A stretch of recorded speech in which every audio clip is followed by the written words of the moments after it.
shortly after the BLF made their submission, Karl Boshoff, as I said, from Oranje was there making a submission on the part of the Oranje movement.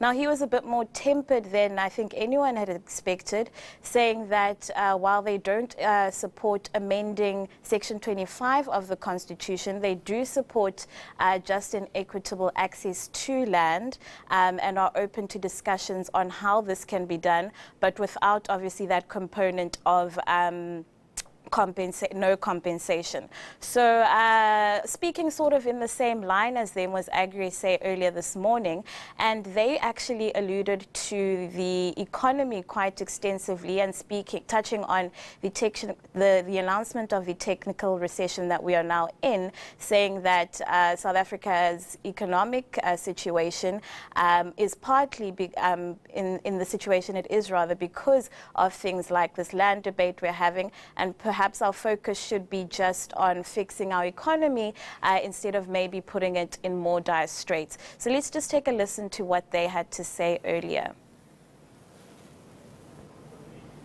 We are seeing an economic impact because of the uncertainty that is being created by this debate. And I think one only need to read the newspapers to see what the different commentators are saying, also in respect of the very negative economic figures that were being published yesterday. We are also now starting to gather evidence that this debate, amongst other things, is having an impact on farm sales. Well, I mean, it was day 2, Pheladi, and there's still more people who are going to appear before the committee to make their own submissions. But from the 2 days of the oral submissions, were you able to discern any new information or even nuanced stuff that perhaps we haven't heard from since the time the hearings began?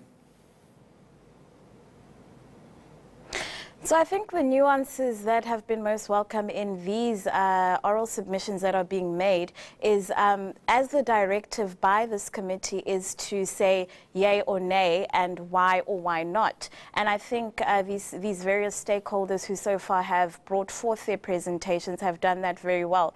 So people aren't just coming up and saying don't amend because we don't want you to. They are saying don't amend, perhaps look at maybe doing this, amending this particular section only, or forming a certain regulatory body that can look at this, or actually also highlighting which parts of our land reform policies have failed and how to fix them. So a bit more constructive what should I say, ideas coming through from the people making submissions, which I think MPs have also enjoyed.